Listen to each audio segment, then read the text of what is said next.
तो बच्चों आज हम देखने वाले हैं अमोनिया बनाने की हैबर विधि। ये जो हैबर विधि है आपके एग्जाम में सीधे ही 5 नंबर में पूछ दी जाती है। और ये हैबर विधि और डीकन विधि, इन दोनों विधियों में से एक 100% आपके एग्जाम में 5 नंबर में आती है, या फिर उसके ऑप्शनल में आपकी नेम रिएक्शन आएंगी। आप नेम रिएक्शन तैयार कर लें, या फिर 2 लॉन्ग आंसर या फिर 3 लॉन्ग आंसर आप तैयार करके जाएं। ठीक, तो हैबर विधि में आपको क्या, ये जो लॉन्ग आंसर होते हैं इनमें आपको क्या लिखना होता है, सबसे पहले सिद्धांत लिखना होता है, फिर उसकी फिगर बनाना होता है, फिर उसकी विधि लिखनी होती है, और फिर आपको रासायनिक गुण और उपयोग लिख देने होते हैं। बस इतना लिखना होता है, 2 से ढाई पेज का आपका आंसर बन जाएगा। उतने में ही आपको पूरे नंबर 5 नंबर मिल जाएंगे। ठीक, तो ये इतना करना होता है तब आपको 5 नंबर मिल जाते हैं। तो हम आज सिद्धांत, विधि और फिगर और इसका जो आपका रासायनिक गुण है और उपयोग है, ये सब देखने वाले हैं। यानी कि अमोनिया बनाने की जो हैबर विधि है, आज इसका पूरा प्रोसेस देखने वाले हैं। पिछले वीडियो में हमने क्लोरीन निर्माण की डीकन विधि देखी थी, तो डीकन विधि हमने देख ली है पूरी डिटेल में। अगर आपने नहीं देखी तो जाकर देख सकते हैं। आज हम अमोनिया बनाने की हैबर विधि देख रहे हैं।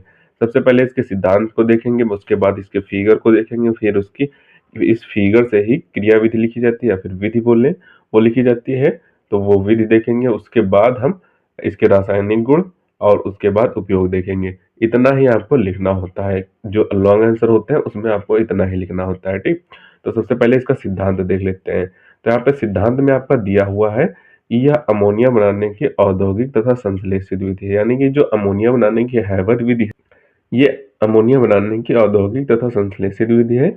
इसमें क्या क्या लिया जाता है, 1 मोल नाइट्रोजन ली जाती है तथा 3 मोल हाइड्रोजन, यानी कि 3 मोल हाइड्रोजन और 1 मोल नाइट्रोजन 450 डिग्री सेल्सियस से 500 डिग्री सेल्सियस ताप पर 200 वायुमंडलीय दाब पर क्रिया करा के अमोनिया बनाते हैं। कहने का तात्पर्य यह है, 1 मोल नाइट्रोजन लिया जाता है यानी कि N लिया जाता है, और 3 मोल हाइड्रोजन लिया जाता है, उसको इतना ताप दिया जाता है, इतना दाब दिया जाता है, तो वो अमोनिया में परिवर्तित हो जाता है।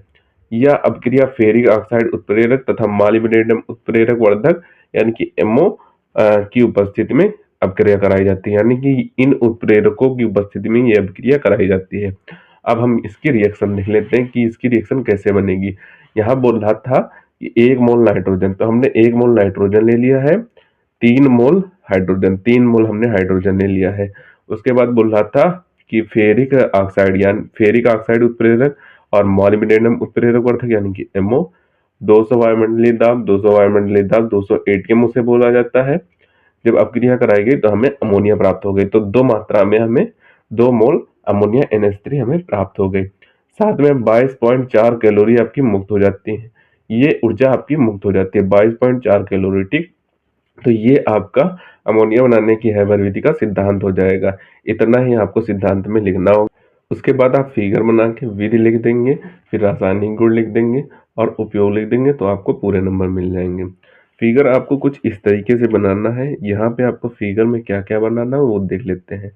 फिगर में आपको यहाँ पे बनाना होगा, एक कंप्रेसर बनाना होगा, इधर साइड एक कंप्रेसर बनाना होगा, इसके ऊपर उत्प्रेरक बॉक्स बनाना होगा। इसमें आपका जो मिश्रण होता है N2 और H2 का, वो डाला जाता है। फिर यहाँ पे कंप्रेसर से कंप्रेसर होकर वो शोधन व शुष्कन कक्ष में आता है। फिर यहाँ से वो जाता है इस उत्प्रेरक कक्ष तथा इसे ऊष्मा विनिमय कक्ष भी बोलते हैं। ठीक, इस कक्ष से जाकर फिर ये इस नली में जाता है। इस नली से द्रवित होकर हमें द्रवित जो अमोनिया होती है वो हमें प्राप्त हो जाती है। ठीक, क्या क्या कौन कौन से कक्ष में क्या क्या प्रोसेस होता है वो हम अभी विधि में देखते हैं। ठीक, तो ये यहाँ पे आके हमें द्रव अमोनिया प्राप्त हो जाती है। उसके बाद जो बची हुई अमोनिया होगी, बचा हुआ मिश्रण होगा, वो इस नली से निकलकर बाहर निकलकर आपका इधर जाएगा परिसंचरण पंप में। परिसंचरण पंप इसे वापस से यहाँ पे इस नली के द्वारा वापस इस उत्प्रेरक कक्ष में इस नली के द्वारा भेज देता है। जैसा कि यहाँ पे एरो बने हुए हैं, ऊपर लिखा हुआ है असंयुक्त N2 और O2 वापस इसी उत्प्रेरक कक्ष में आ जाते हैं और पुनः हमें द्रवित अमोनिया प्राप्त हो जाती है। तो इसी तरीके से कई चरणों में हमें थोड़ी अमोनिया प्राप्त हो जाती है। तो इसकी विधि हम देख लेते। फिगर के हिसाब से भी आपको विधि लिखनी होगी, तो फिगर भी देखते चलेंगे और विधि भी देखते चलेंगे। तो विधि में आपको क्या लिखना होगा वो हम देख लेते हैं। तो विधि में आपको कुछ इस तरीके से बनाना होगा कि द्रव वायु के प्रभावी आसवन से N2 यानी कि नाइट्रोजन और भाप अंगार गैस से प्राप्त H2 कि 1:3 मिश्रण को उचित संपीड़न द्वारा 200 वायुमंडलीय दाब पर सोडा लाइम से भरे शोधन और शुष्कन कक्ष में प्रवाहित किया जाता है। कहने का तात्पर्य यह है कि यहाँ पे वायु के प्रभाजी आसवन से प्राप्त N2 और H2 का 1:3 का अनुपात लिया जाता है और उसे इतने वायुमंडलीय दाब पर सोडा लाइम से भरे हुए, ये सोडा लाइम से भरा हुआ शोधन व शुष्कन कक्ष है, इसमें यहाँ से हम प्रवाहित करेंगे, यहाँ से कंप्रेसर से ये कंप्रेस्ड होकर इस यहाँ पे शोधन व शुष्कन कक्ष में आपका आ जाएगा। क्या आ जाएगा? N2 और H2 1:3 के अनुपात में था। 200 वायुमंडलीय दाब देकर यहाँ पे 200 वायुमंडलीय दाब लगाया जाएगा कंप्रेसर से। दाब लगाने पर ये हमारा शोधन व शुष्कन कक्ष में आ जाएगा। यहाँ पे जो शोधन व शुष्कन कक्ष है, ये पूरा सोडा लाइम से भरा हुआ है कक्ष। उसके बाद यहाँ पे दिया हुआ है कि मिश्रण में उपस्थित CO यानी कि कार्बन मोनोऑक्साइड, CO2 यानी कि carbon dioxide, H2S, SO2, H2O आदि की अशुद्धियां सोडा लाइम द्वारा अवशोषित होकर दूर हो जाती हैं। यानी उस मिश्रण में उपस्थित जो ये पदार्थ होते हैं, यानी carbon monoxide, carbon dioxide, H2S और सल्फर डाइऑक्साइड और H2O यानी कि जल का ये फार्मूला है, तो ये सब इनमें अशुद्धियां होती हैं वो सोडा लाइम के द्वारा अवशोषित कर ली जाती है, यानी कि खींच ली जाती हैं। जो सोडा लाइम आपका होता है उसके द्वारा खींच ली जाती हैं। और अशुद्धियां दूर करना इस कारण आवश्यक है कि उत्प्रेरण सक्रियता को प्रभावित न कर सके। इनमें इस मिश्रण में अशुद्धियां इसलिए निकालना जरूरी है कि जब ये उत्प्रेरक कक्ष में जाए तो जो उत्प्रेरण सक्रियता होती है वो प्रभावित ना हो सके। इसके बाद जो आपका ये जो मिश्रण जाएगा ये उत्प्रेरक कक्ष में जाएगा, तो इसमें उत्प्रेरण जो सक्रियता होती है वो प्रभावित ना हो सके, इसीलिए इस कक्ष में ही इनकी अशुद्धियां दूर कर दी जाती है। इस कक्ष में अशुद्धियां दूर करने के बाद इस कक्ष में इधर से हमारा जाएगा मिश्रण और इस कक्ष में आ जाएगा उत्प्रेरक कक्ष बोले या फिर ऊष्मा विनिमय कक्ष बोले, इस कक्ष में आपका आ जाता है। वही आपका आगे दिया हुआ है कि इस कक्ष में N2 H2 से अभिक्रिया करके द्रव अमोनिया बनाते हैं, यानी कि उत्प्रेरण सक्रियता को प्रभावित ना कर सके। उसके बाद इसी कक्ष में N2 H2 से अभिक्रिया करके द्रव अमोनिया बनाते हैं, यानी कि जो H2 होती है वो N2 से अभिक्रिया करके यहाँ पे उत्प्रेरक कक्ष में H2 होती है, वो N2 से अभिक्रिया करके अमोनिया बना लेती है। फिर इस अमोनिया को इस नली के द्वारा, इस टेढ़ी मेढ़ी नली से हमें द्रवित अमोनिया प्राप्त हो जाती है। उसके बाद हमारे क्या प्रोसेस रहता है? अमोनिया बना देती है और ऊष्मा उत्पन्न होती है। उत्पन्न ऊष्मा उत्प्रेरक कक्ष में ताप को बढ़ाती है, यानी कि जो ऊष्मा उत्पन्न होती है वो क्या करती है, जो उत्प्रेरक कक्ष होता है उसमें ताप को बढ़ाने का कार्य करती है। जो यहाँ पे हमारा ये कक्ष था उत्प्रेरक कक्ष, इसमें ताप को बढ़ाने का कार्य करती है। उसके बाद दिया हुआ है तत्पश्चात इस गैसीय मिश्रण को शीतलक कक्ष प्रवाहित करते हैं, यानी कि उसके बाद इस कक्ष को शीतलक कक्ष में प्रवाहित करते हैं। ये आपका शीतलक कक्ष दिया हुआ है जिसमें ये टेढ़ी मेढ़ी नली लगी हुई। उसके बाद आपका दिया हुआ है कि इस कक्ष में टेढ़ी मेढ़ी नली होने के कारण गैसीय मिश्रण का संघनन हो जाता है और हमें अमोनिया द्रव के रूप में प्राप्त हो जाती है। यानी कि यहाँ पे क्या होता है, इस कक्ष में टेढ़ी मेढ़ी नली लगी होने के कारण जो होता है गैसीय मिश्रण का संघनन हो जाता है, यानी कि जो गैसीय मिश्रण था उसका संघनन हो जाएगा। संघनन होने के बाद हमें अमोनिया द्रव के रूप में प्राप्त हो जाती है। जो अमोनिया होगी वो द्रव के रूप में प्राप्त हो जाएगी और इसमें जो कुछ अशुद्धियां उत्पन्न होंगी वो इस रास्ते से वापस पुनः परिसंचरण पंप के द्वारा पुनः उत्प्रेरक कक्ष में भेज दी जाएंगी। इस वाले कक्ष में पुनः भेज दी जाएंगी, इधर से जाती हुई फिर इधर आएंगी, फिर इधर आएंगी और फिर उत्प्रेरक कक्ष में भेज दी जाती है। वही आपका आगे लिखा हुआ है, तो उसे भी हम देख लेते हैं। तो इस तरीके से आपको फिगर के माध्यम से पूरी विधि लिख देनी है। जब फिगर आप अच्छे तरीके से देखेंगे और इसको समझेंगे, एक दो बार विधि को फिगर के साथ मैच करके आप देखेंगे, आपको एक बार में ही ये तैयार हो जाएगी। इसमें रटने की कोई जरूरत नहीं होती है।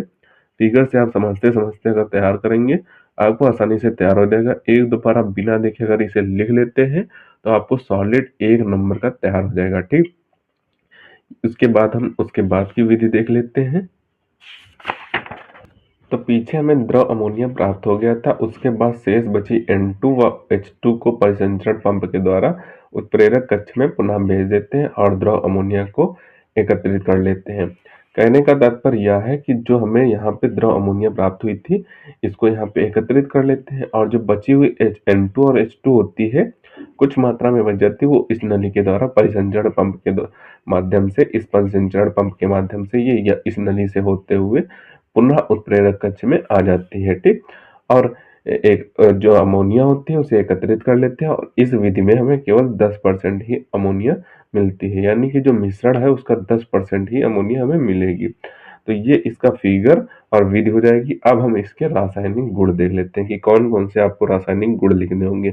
आप अपने मन से बनाकर कोई भी रिएक्शन लिख सकते हैं जिनमें आपको किसका प्रयोग करना होगा, अमोनिया से किसके साथ क्रिया कराएंगे तो जो आपका प्रोडक्ट बन के तैयार होगा तो वही आपका रासायनिक गुण कहलाता है, ठीक। तो इसी तरीके से कोई भी आप यौगिक ले लेंगे, उसकी जब अपक्रिया आप अमोनिया के साथ कराएंगे तो जो आपका प्रोडक्ट प्रोडक्ट बनेगा तो वो रिएक्शन जो होगी वो रासायनिक गुण के अंतर्गत आ जाएगी। हम आपको 2-3 यहाँ पे करा देते हैं रासायनिक गुण, अगर आप ये चाहें तो तैयार कर सकते हैं, वरना आप अपने मन से बुक से या फिर अनसॉर्ट से किसी भी तरीके से तैयार कर सकते हैं। रासायनिक गुण में हम पहला रासायनिक गुण देख लेते हैं सबसे पहले। तो पहला रासायनिक गुण हमारा दिया हुआ है सिल्वर क्लोराइड के साथ क्रिया, यानी कि AgCl के साथ क्रिया। AgCl के सफेद अवक्षेप NH3 के आधिक्य में घुलकर डाइएमीन सिल्वर 1 क्लोराइड बनाते हैं, यानी कि जो AgCl होता है यानी कि सिल्वर क्लोराइड होता है, इसके सफेद अवक्षेप होते हैं वो अमोनिया के आधिक्य में घुलकर, यानी कि अमोनिया की अधिकता रहेगी और AgCl की कमती रहेगी, आधिक्य में घुलकर डाइएमीन सिल्वर 1 क्लोराइड, यानी कि जब इस तरीके से अभिक्रिया हो गई जहाँ पे सिल्वर क्लोराइड रहेगा और अमोनिया की अधिकता रहेगी तो हमें डाइएमीन सिल्वर 1 क्लोराइड, डाइएमीन यानी कि ये डाइएमीन है, सिल्वर 1 क्लोराइड आपका प्राप्त हो जाएगा प्रोडक्ट। तो ये पहला रासायनिक गुण हो जाएगा। दूसरा रासायनिक गुण आपको लिखना होगा कि क्लोरीन के साथ क्रिया। अब क्लोरीन के साथ दो फेस में क्रिया होती है, या फिर क्लोरीन की अधिकता हो या फिर अमोनिया की अधिकता हो, तो दोनों हम आपको रिएक्शन कराए देते हैं। तो अमोनिया की अधिकता पर क्लोरीन गैस प्रवाहित करने पर अमोनियम क्लोराइड एवं N2 बनता है, यानी कि जब अमोनिया की अधिकता होगी यानी कि 8 NH3 है और क्लोरीन गैस की प्रवाहित की जाएगी यानी 3 Cl2 है, तो क्लोरीन गैस प्रवाहित की गई तो हमें अमोनियम क्लोराइड यानी कि NH4Cl और N2 हमें प्राप्त हो जाएगी। तो ये अमोनिया की अधिकता हो गई। जब अमोनिया की कमी हो, क्लोरीन गैस की अधिकता हो, तब क्या होगा, जब अमोनिया पर क्लोरीन गैस की अधिकता में प्रवाहित करने पर नाइट्रोजन ट्राई क्लोराइड और HCl बनाते हैं। तो यहाँ पे हमने अमोनियम कम ले लिया है, अमोनिया कम ले ली है और क्लोरीन गैस की अधिकता ले ली है, तो हमें क्या प्राप्त हो रहा है, नाइट्रोजन ट्राइक्लोराइड प्राप्त हो रहा है और HCl प्राप्त हो रहा है। तो ये दो रिएक्शन हो जाएंगी क्लोरीन के साथ अभिक्रिया। आप एक ही रासायनिक गुण लिखेंगे तो भी आपका सही हो जाएगा, ठीक। उसके बाद हम एक और रासायनिक गुण देख लेते हैं, कॉपर ऑक्साइड से क्रिया, यानी कि जो कॉपर ऑक्साइड के साथ क्रिया होती है उसे देख लेते हैं। तो इसी तरीके से 2-3 आप रासायनिक गुण लिख देंगे तो आपको पूरे नंबर मिल जाएंगे इसमें, ठीक। तो कॉपर ऑक्साइड के साथ क्रिया में दिया हुआ है अमोनियम गैस रक्त तप्त अपचयन कर देती है, यानी कि जो अमोनिया होती है वो गैस जो होती है वो रक्त तप्त अपचयन कर देती है, यानी कि इसमें तप्त रक्त जो होता है उसकी उपस्थिति में क्रिया कराई जाती है। यहाँ पे हमने कॉपर ऑक्साइड ले लिया है और अमोनिया ले लिए है और रक्त तप्त की उपस्थिति ले ली है और इसे गर्म किया गया है। जब इस पूरे इन यौगिकों को जब गर्म किया गया तो हमें कॉपर प्राप्त हुआ है, N2 प्राप्त हुआ और H2O प्राप्त हुआ। बैलेंसिंग आपको अपने हिसाब से करने होंगे। बैलेंसिंग के लिए आप एक स्पेसिफिक वीडियो देख सकते हैं कि बैलेंसिंग कैसे की जाती है, ठीक। तो इसी तरीके से आप बैलेंसिंग कर देंगे। कॉपर ऑक्साइड की अपक्रिया, जब 3 कॉपर ऑक्साइड की अपक्रिया 2 मात्रा में अमीन के साथ कराई जाएगी रक्त तप्त की उपस्थिति में, तो हमें कॉपर N2 और H2O प्राप्त हो जाएगा, ठीक। तो ये आपके रासायनिक गुण हो जाएंगे। अब हम इनके उपयोग देख लेते हैं कि आपका जो अमोनिया है इसका किस किस में किस किन चीजों में उपयोग होता है। उसके बाद ये आपका आंसर समाप्त हो जाएगा। 2 पेज का ये आपका आंसर था। आपको आसानी से तैयार हो जाना चाहिए, क्योंकि जो आपको सिद्धांत ही 1-2 बार पढ़ना होगा, उसके बाद जो विधि है वो आप फिगर से बना लेंगे। रासायनिक गुण आप कोई भी यौगिक के साथ अमोनिया की क्रिया करा के जो प्रोडक्ट बना देंगे तो आपका रासायनिक गुण में लिख लिया जाएगा। आप ये थ्योरी लिखना चाहें तो लिख सकते हैं, ये वाली जो थ्योरी हम लिखा रहे हैं, वरना कोई दिक्कत नहीं होती। आप केवल लिख दें कि किसके साथ आप क्रिया करा रहे हैं अमोनिया की, वो लिख दें और रिएक्शन लिख दें तो आपका रासायनिक गुण काउंट हो जाता है, ठीक। उसके बाद उपयोग आपको 1-2 बार पढ़ लेने हैं कि किन किन चीजों में अमोनिया का उपयोग होता है। तो उपयोग में आपको लिखना होगा कि प्रयोगशाला में अभिकर्मक के रूप में इसका उपयोग होता है, बर्फ खानों में प्रशीतक के रूप में होता है, यानी कि जो बर्फ खाने होते हैं उनमें रेफ्रिजरेटर, प्रशीतक की इंग्लिश होती है रेफ्रिजरेटर के रूप में होता है। कृत्रिम रेशे बनाने में, यानी कि जो कृत्रिम रेशे बनाए जाते हैं उसमें भी अमोनिया का उपयोग लिया जाता है। तो इन 3 उपयोग को आपको लिख देना है, तो आपका पूरा आंसर हो जाएगा। सबसे पहले आपको हेडिंग डालनी है जो आपसे पूछा जाए। क्लोरीन बनाने की डीकन विधि पूछी जाए, वो डीकन विधि डालनी है। उसके बाद आपको सिद्धांत लिखना है, फिर फिगर बनाना है, फिर उसकी कार्यविधि लिखनी है। अगर कार्यविधि लिखना चाहे तो कार्यविधि लिख दें, वरना विधि लिखें या फिर संरचना लिखें, कोई भी हेडिंग डाल सकते हैं इन तीनों में से। तो वो उसको आपको फिगर के हिसाब से विधि लिख देनी है, फिर आपको रासायनिक गुण लिख देने हैं, फिर उपयोग लिख देने हैं। इतना आप कर देंगे तो आपको 5 नंबर में पाँचों नंबर मिल जाएंगे। इन सभी में आपको एक बात का जरूर ध्यान रखना है कि फिगर आपका बहुत ही अट्रैक्टिव बनना चाहिए। जितना ही अट्रैक्टिव आपका फिगर बनेगा, उतना ही एग्जामिनर आपकी थ्योरी पढ़ने की कम कोशिश करेगा।